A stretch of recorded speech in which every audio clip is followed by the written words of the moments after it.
Vous avez tous vibré, on a tous vibré à cette première version, ce premier opus de la crise magistrale organisée, enfin on va dire du moins surfée, n'allons pas plus loin, du coronavirus, le fameux Coco Circus d'il y a quelques années, et là, bah écoutez, vous serez friand à mon sens du nouveau blockbuster, puisque les recettes sont un peu les mêmes. Donc on a la version 2.0, le coronavirus cette fois-ci. Bon, pardonnez-moi du mauvais jeu de mots, j'ai vu circuler ça sur Twitter, je me suis dit je vais le récupérer. J'aime toujours les bons mots bien placés, je trouvais ça assez amusant. Bref, la recette est toujours la même, on a un gamin dissocié avec son Ladyboy qui se présente en chef de guerre alors qu'il n'a mis trahi une fois dans sa vie que pour jouer Top Gun il y a quelques années.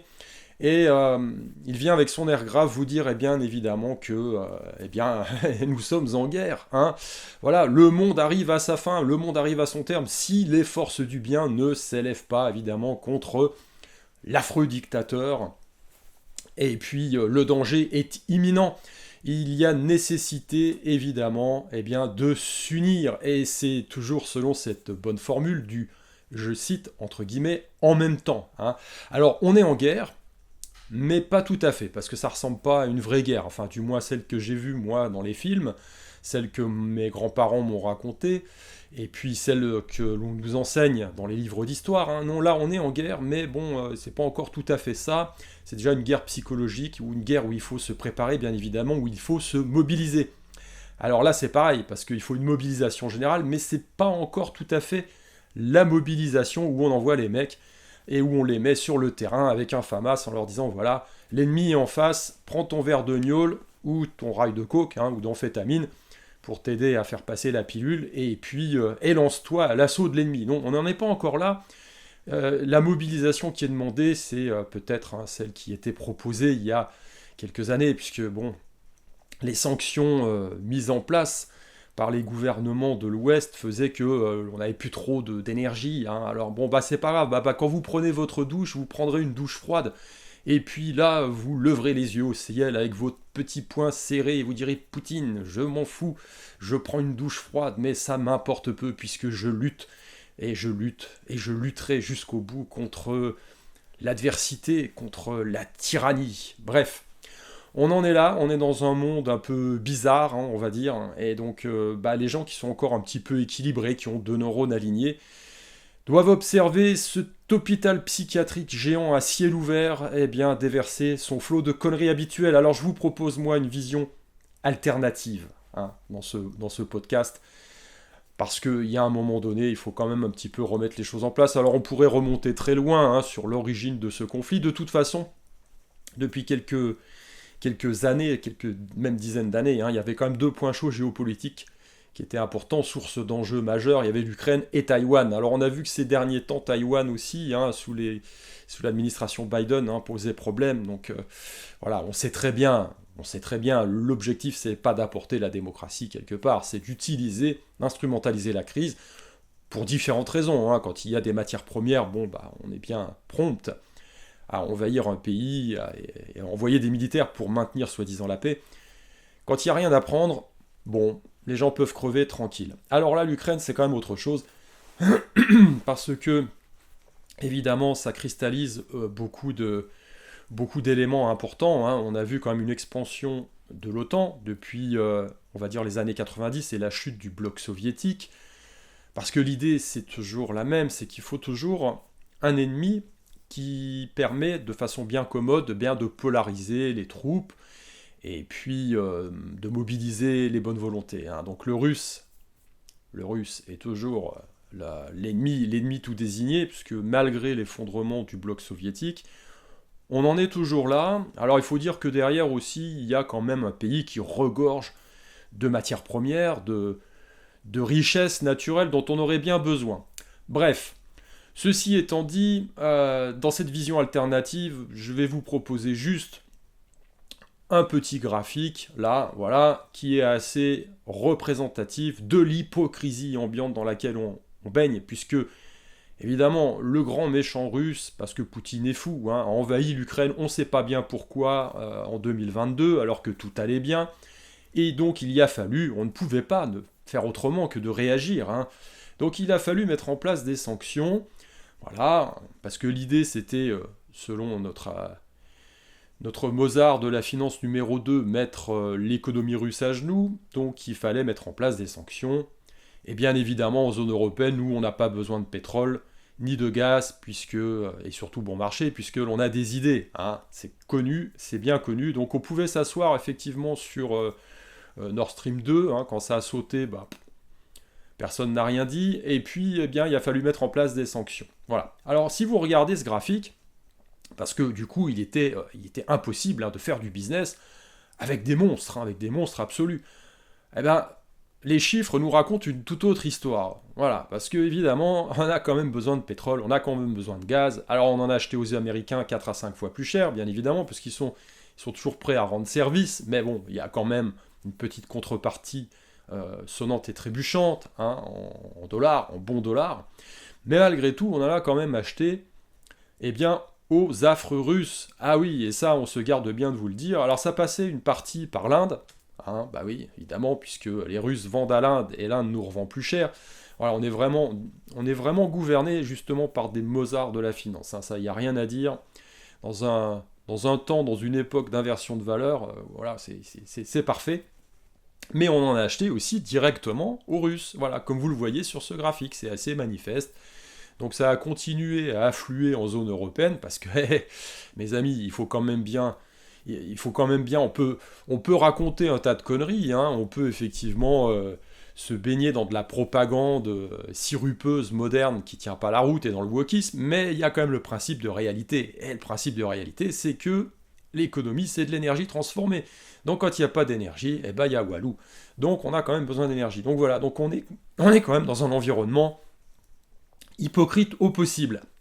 Alors, si on continue effectivement dans le cadre de cette vision alternative, un petit tour de la situation géopolitique, on a vu que l'élection de Donald Trump aux US, et puis là, ça a été quand même un revirement assez spectaculaire, eh bien, signe finalement un changement de cap total, puisque la volonté de Trump, eh bien, c'est de faire du business, c'est d'arrêter une guerre qui est de somme toute inutile, hein.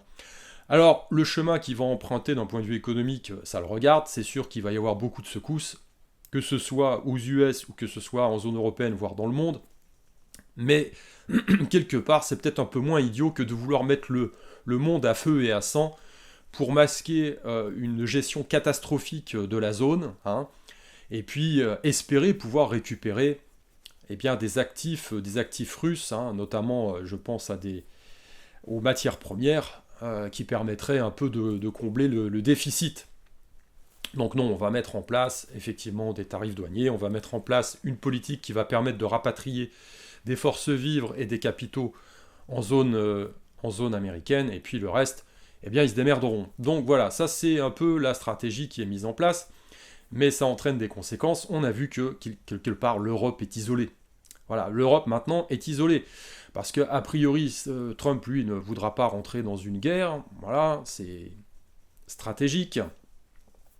Un partenariat vaut toujours mieux. Et la guerre, elle se déporte de toute façon. Elle se déporte sur le volet, sur le volant économique, hein, puisqu'il y a quand même une guerre impériale qui se joue avec la Chine de l'autre côté. La Russie n'est pas le centre d'attention de ce changement de cycle au final, hein. Ils fournissent des matières premières, mais bon, le génie, on va dire, économique et financier, c'est plutôt en Asie qu'on va le trouver. Donc l'idée, c'est effectivement de faire un bras de fer avec la Chine, mais bon, un bras de fer économique. C'est toujours mieux de toute façon que de devoir appuyer sur un bouton rouge où personne ne gagnera. Donc, quelque part, de l'autre côté, toutes les sanctions débiles qui ont été mises en place, et le discours, on va dire... Alors c'est même pas un discours guerrier, puisque l'idée c'est de diaboliser complètement l'ennemi, hein, donc le russe devient le monstre infâme. Eh bien d'un point de vue diplomatique, ça ferme toute porte à la négociation. Voilà. Donc la Russie, évidemment, depuis quelques années, s'est rapprochée de la Chine. On a vu la montée des BRICS, on a vu un processus de dédollarisation du monde qui a commencé à se mettre en place, et qui va se poursuivre, parce que les Russes ne sont pas débiles. Pour l'instant c'est Trump, mais après ça peut changer. En zone, on va dire en zone eurasiatique, bon, politiquement, c'est assez stable, hein, puisqu'il s'arrange au niveau des élections pour que ça le reste. En zone européenne et américaine, c'est plutôt l'État profond qui essaye de maintenir une certaine cohérence sur le long terme, avec des politiques de façade qui changent, mais la politique, elle, de fond reste la même.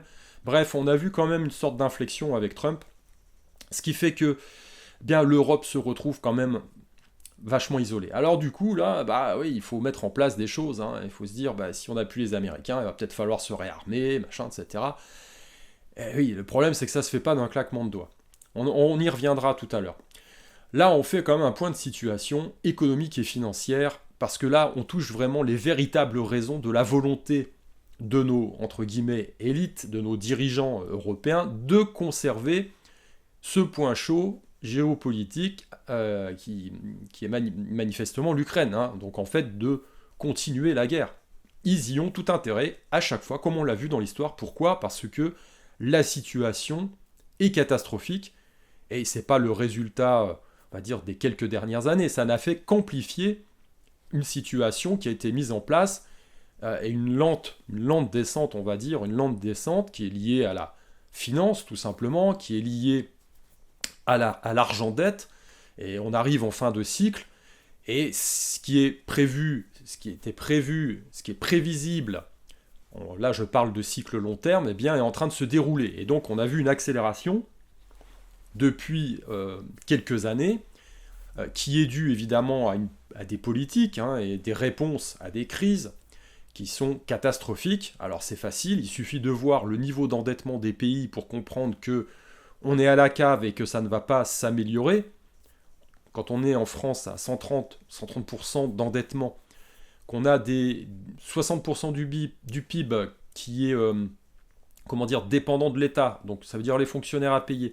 Quand on a un système de retraite qui est pareil, qui est par capitalisation, qui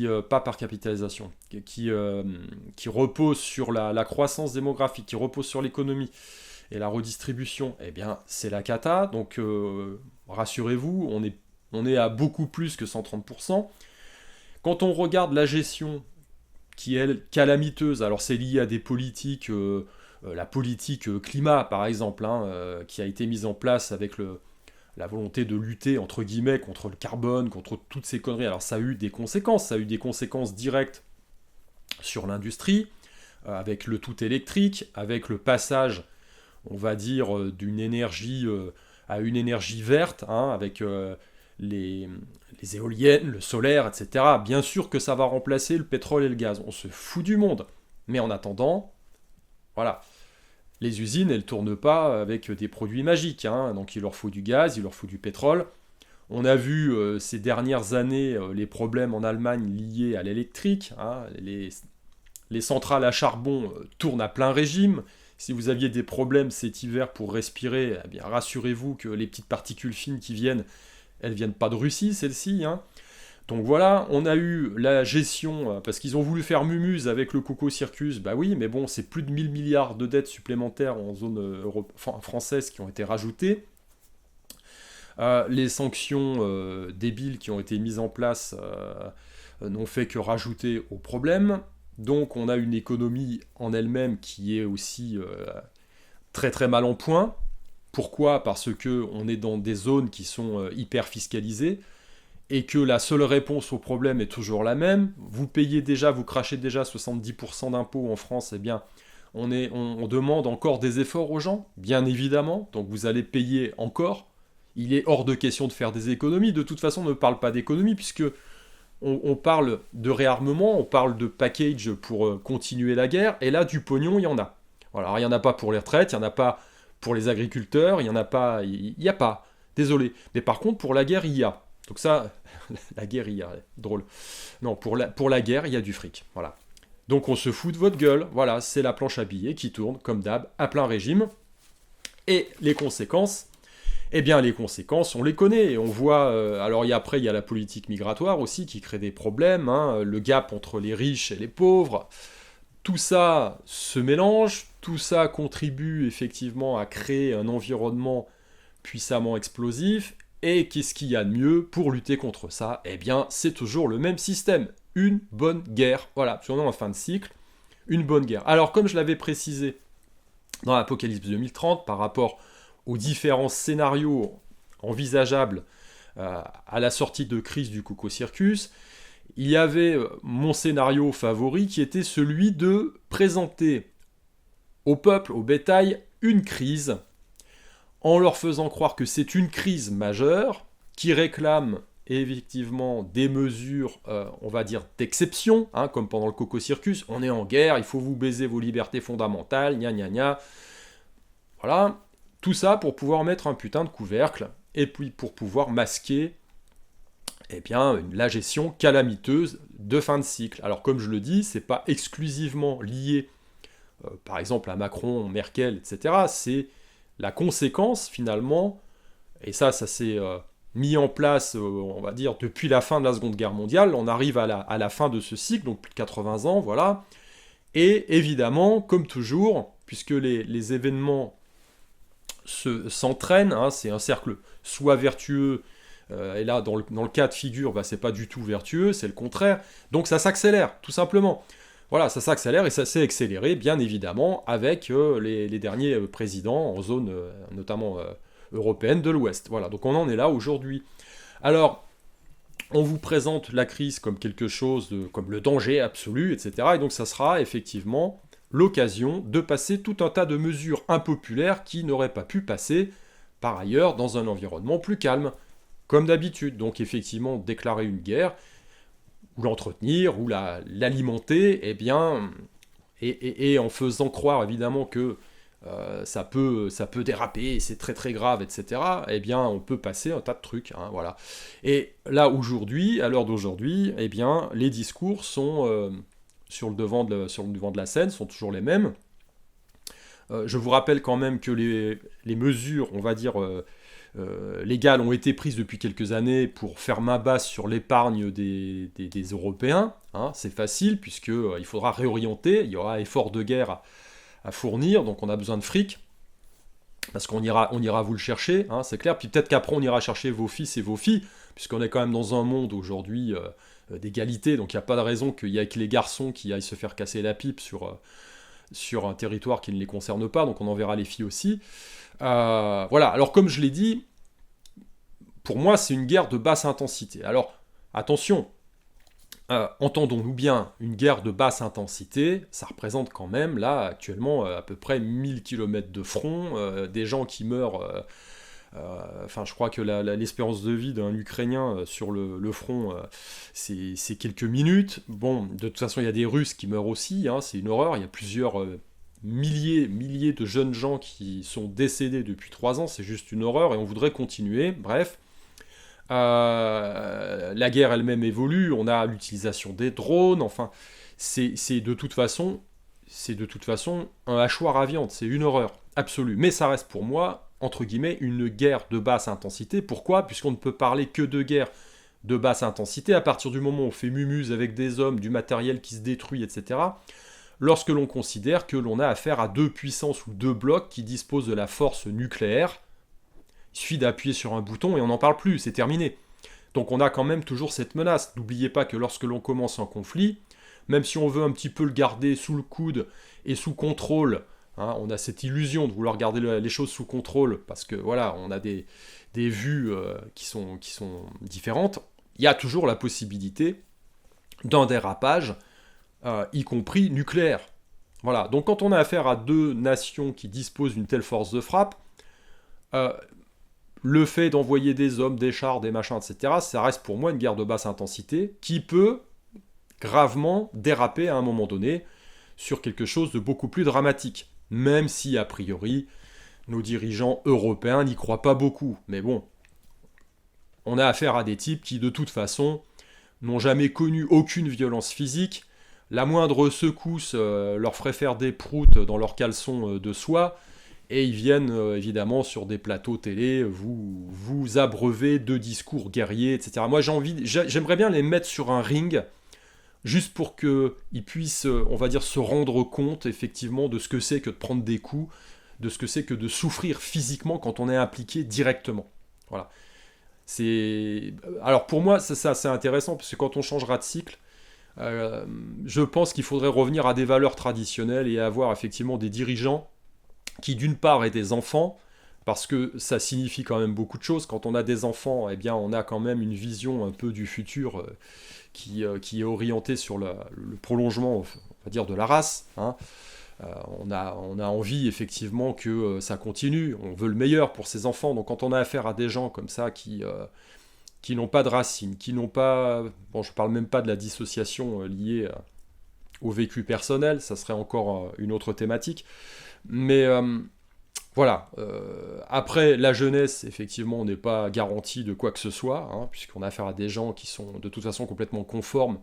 Quand on voit l'autre, là, l'ex-premier ministre, là, qui vient nous faire son sketch, on l'imagine mal, lui, effectivement, sur un théâtre d'opération au front, hein, voilà.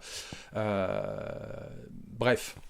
Donc effectivement, il faudrait revenir à des valeurs un peu traditionnelles, hein. Un chef, il se choisit parmi des gens qui tiennent la route, parmi des gens qui ont une expérience, parmi des gens qui savent ce que c'est que la violence physique, hein, y compris, on va dire, de mano à mano. Voilà, quand on s'est pris un pain dans les dents, eh bien, on sait déjà ce que ça fait.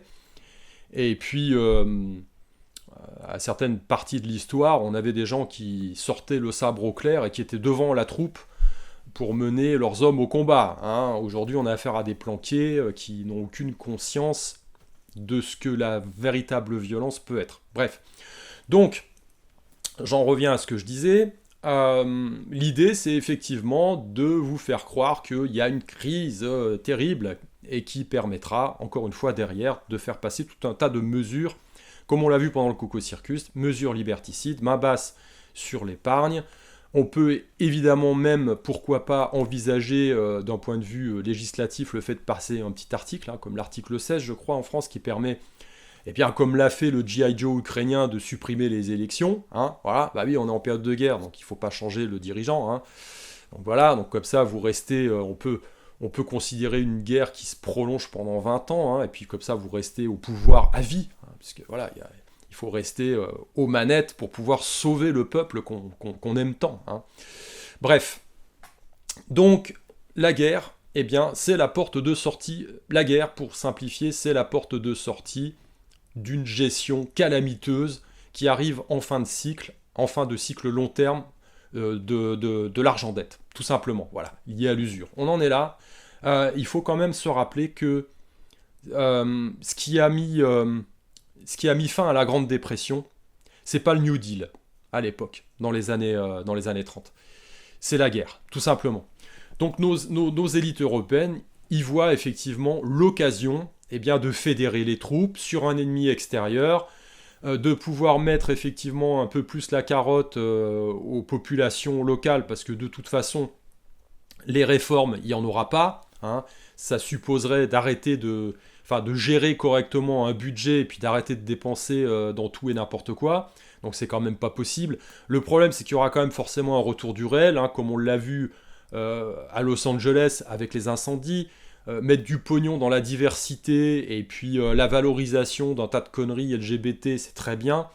Le problème, c'est que quand il y a des choix à faire, il faut aller vers l'efficacité. On aurait peut-être dû effectivement mettre du budget dans le réapprovisionnement des citernes en eau, tout simplement, ou avoir un matériel qui tienne la route en cas de véritable problème, ce qui n'a pas été le cas avec le résultat qu'on connaît. Bah là, c'est exactement la même chose. Hein. Je vois mal, effectivement, quand on voit l'armée française, c'est quoi? C'est un Stade de France. Déjà, dans les années 90, quand j'ai fait mon service et que j'ai vu ce que c'était, hormis les troupes d'élite, le reste, eh ben, ça fait pas vraiment rêver. Quand on voit le matériel, on pleure de rire. Il n'y a rien qui tient la route, mais bon, on a quand même affaire à une puissance nucléaire. Donc à un moment donné, on peut faire semblant de faire croire au peuple que ça va être la catastrophe, hein, comme avec le rhume 19, et que on passe tout un tas de mesures, on va dire, qui de toute façon n'iront pas dans notre sens à nous.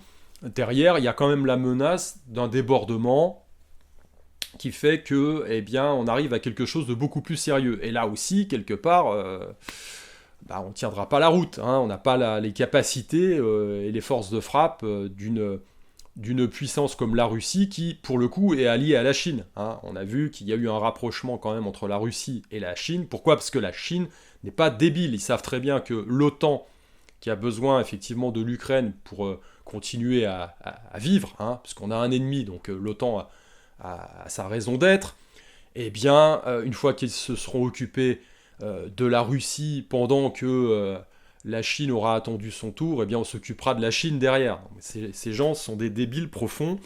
Les Chinois ne sont pas débiles, on a affaire à une nation qui est quand même plusieurs fois millénaire, de gens qui pensent, qui réfléchissent. On a vu en l'espace de 20 ans comment le pays s'est développé. Donc non, ils vont s'associer. On voit déjà que la Corée du Nord a envoyé des troupes sur le continent européen, en Ukraine. Donc à l'heure d'aujourd'hui, effectivement, le rapport de force, il est quand même pas terrible, hein, avec un Trump qui veut pas s'engager derrière l'OTAN. Donc cette machine supranationale là, qui est dirigée par des gugus qui y voient leur intérêt. Russie, Chine de l'autre côté associée, et l'Europe au milieu, qui n'a évidemment pas de ressources naturelles, qui a des bonnes volontés, mais bon, qui sont tellement brimées hein, depuis des dizaines d'années. On voit bien, hein, quand vous êtes entrepreneur, en France notamment, les impôts, les réglementations et tout ça, ça permet pas d'être de toute façon compétitif au niveau international, hein, faut pas rêver. Et puis, toutes les mesures, on va dire, économiques, hein, qui sont prises au nom d'une idéologie, hein, l'idéologie climatique, eh bien, on voit bien le résultat aujourd'hui. Donc, je ne pense pas qu'on va envoyer des chars électriques, hein, comme je l'ai vu là sur une image amusante, hein, des chars qui fonctionnent à l'électricité, repeints aux couleurs LGBT, parce que c'est quand même beaucoup plus gai. Hein. Changeons un peu de paradigme. Hein. La guerre qui se fait dans des tranchées avec des couleurs sombres, c'est quand même pas funky. Autant envoyer des nanas à cheveux bleus, des trans, et puis on va dire des mecs un peu efféminés dans des chars multicolores qui fonctionnent à l'électrique sur le front ukrainien. Ça sera quand même beaucoup plus fun. Donc voilà, donc on en est là aujourd'hui. Alors, effectivement, il y a eu des annonces qui ont été faites au niveau européen par l'autre qui n'est pas élu, la von der Leyen, avec un package. Ils veulent encore une fois imprimer, parce que là ils en trouvent du fric, hein, 500 milliards je crois. Boum. Alors on a vu le résultat sur les marchés. Ça c'est intéressant par contre, parce que là il faut voir aussi ce qui se passe. Le 10 ans allemand a bondi. Ah, alors qu'est-ce que ça signifie ça ? Voilà, c'est de la dette. Hein, c'est la dette allemande à 10 ans. Donc, grosso modo, c'est comme ça que les États se financent. Donc ça veut dire quoi ? Une augmentation soudaine du taux de refinancement des États. Ça veut dire que, alors attention, hein, on regarde ça, ça veut dire que la valeur du coupon baisse. Hein. Si le pourcentage, on va dire le taux augmente, ça veut dire que la valeur en capital en face baisse. Donc c'est important. Et ça signifie aussi une zone de risque. Hein. Quand on prête à quelqu'un et qu'on lui prête à 10 ans, on lui prête à 1%, c'est que il n'y a pas vraiment grand risque, on sait très bien qu'il remboursera, machin. Quand ça monte à 5 ou 10%, parce que ça risquera évidemment quand on a une guerre, les taux vont pas baisser, hein, ça va augmenter. C'est parce qu'il y a un risque de défaut, hein, comme c'est bizarre. Oui, je rappelle que dans les années 30, tous les États européens ont fait défaut sur leur dette, quasiment. Ah oui, ça rappelle encore une autre situation, hein, cyclique, c'est drôle. Hein. Donc voilà, donc on a vu ce mouvement sur les marchés financiers, donc c'est quand même une alerte, hein, effectivement, qui signale un risque à terme de défaut de ces États, mais de toute façon, le but, il est là, hein, le but, c'est effectivement à terme, par rapport à ces gens, de masquer la gestion calamiteuse des dernières années, et puis l'effondrement de fin de cycle lié à l'argent-dette, voilà. Et donc l'idée derrière, c'est de changer de système monétaire. On fait défaut sur les dettes, on efface l'ardoise, et puis on change de système monétaire, donc on vous balancera la petite pupuce à connard, on vous balancera effectivement la monnaie numérique de banque centrale sous condition. Et puis, on était déjà des esclaves économiques, mais là, on redeviendra ce que l'on était il y a quelques centaines d'années, hein, des serfs. Voilà. Donc, assignés au territoire, contrôlables à merci, puis tous ceux qui ouvriront leur bouche, on pourra tranquillement leur couper les vivres, et s'ils continuent à l'ouvrir, on enverra un petit drone avec une petite charge explosive, voilà, le problème sera réglé. Donc on en est là, c'est le contrôle absolu, c'est le totalitarisme parfait qui a été rêvé depuis des centaines d'années par nos élites, la technologie permettant aujourd'hui de pouvoir faire ça. Alors qu'est-ce qu'il faut faire à notre niveau ? Bah, il faut déjà en premier lieu alerter, hein. C'est-à-dire comme on a fait sécession dans sa tête et puis qu'on voit effectivement ce plan se dérouler, il faut arrêter de donner son consentement. Voilà. C'est la première des choses. Dire non, je suis pas d'accord. Et puis dire la vérité. Dire oui, vous êtes des manipulateurs, des traîtres. Vous nous sortez ce genre de discours parce que la véritable raison, hein, vous êtes des hypocrites déjà d'une part, et la véritable raison c'est que vous voulez masquer la gabegie. Voilà, tout simplement. Et je ne suis pas dupe.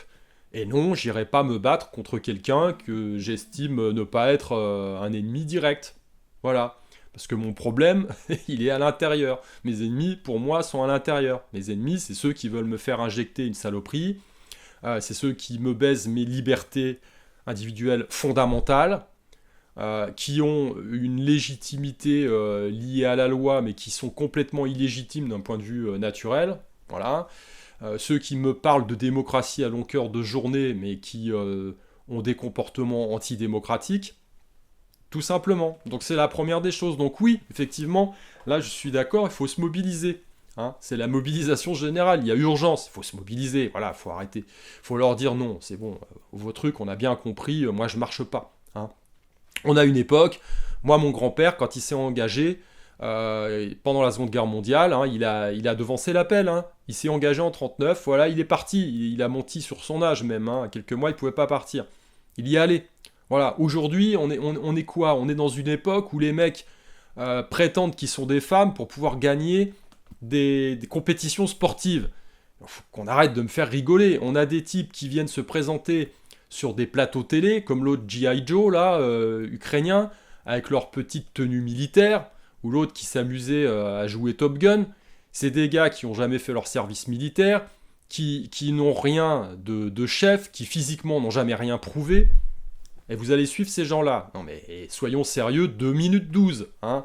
Voilà, donc non, il faut arrêter de donner son consentement à tout ce théâtre pathétique. Hein. Voilà. Et puis, effectivement, à titre personnel, encore une fois, pour pouvoir s'affirmer et se positionner comme ça, dans une partie du cycle qui est quand même très dangereuse, on voit effectivement que la liberté d'expression elle-même est très très mise à mal dans nos zones. Donc il faut pouvoir affirmer sa vérité. Pour pouvoir affirmer sa vérité, il faut avoir une base solide de réflexion, mais également une base solide physique et psychologique. Et j'ai envie de vous dire, une fois de plus, spirituelle, parce qu'on est dans une guerre spirituelle, on est dans une période d'inversion de valeurs totale, avec des gens qui nous font des numéros de claquettes et qui nous jouent de la flûte. Alors il y a encore beaucoup d'endormis qui gobent tout ça, mais à un moment donné, il y a quand même le principe du réel qui refait son apparition, du point de vue cyclique. Hein. Voilà, il faut quand même se rendre compte qu'on est dans un monde qui est artificiel, qui a été de plus en plus artificiel. On voit l'évolution depuis la fin de la Seconde Guerre mondiale. Moi, je le vois au niveau de ma famille et en faisant des analyses, on va dire, un peu plus larges. On voit bien comment on nous a endormis, comment on a modifié. Dans les années 80, on avait encore des valeurs classiques, avec des mecs qui tenaient la route, hein. C'était l'époque des Rambo et puis des Schwarzenegger, et aujourd'hui, regardez ce qu'on a, c'est du n'importe quoi. Et on voit que ça tangue, on voit que ça change, on voit que le wokisme, c'est la fin du wokisme aux US, alors en zone européenne, on en est encore loin, mais de toute façon, ça nous reviendra bien évidemment dans quelques années, ou un peu plus rapide si la situation se détériore complètement. Pourquoi ? Parce que, d'un point de vue cyclique, à un moment donné, quand la situation est trop catastrophique, c'est bien ce sont les hommes forts, mais pas les hommes forts de pacotille, hein, qui se présentent comme tels en jouant un rôle, les types qui jouaient des rôles hein, qui se présentaient à poil sur des plateaux télé, sur des hauts talons, et puis qui sont maintenant habillés en treillis, hein, voilà, pour dire, bah oui, mon pays est en guerre. Bref. Non, de véritables hommes forts qui redresseront la situation. Et dans ce cadre-là, ceux qui survivront, eh bien, ce seront ceux qui auront conservé les valeurs traditionnelles et qui ne seront pas tombés dans le panneau de l'inversion de valeurs que l'on vit depuis quelques années maintenant et qui, par ailleurs, s'accélère. Voilà, s'accélère avec le wokisme. Bref, mes amis, restez calés, voilà. Bah oui, non, est-ce qu'il faut avoir peur? Non, pourquoi? Ça sert à rien, de toute façon. Là, on ne met pas en place... C'est pas une peur qui est liée à un système d'alerte, c'est une peur qui est instrumentalisée pour vous couper les pattes. Donc ça n'a rien à voir, donc faut pas tomber dans le panneau. Maintenant, on a encore le temps de voir venir. Est-ce qu'il faut se mobiliser? Bien évidemment que oui, mais bien sûr sans suivre comment dire, la feuille de route des manipulateurs. Hein. Il faut se mobiliser soit par rapport à ses valeurs profondes, par rapport à ses convictions, et puis continuer à œuvrer effectivement pour rester debout et tenir la ligne. Voilà. Allez, je vous dis à plus.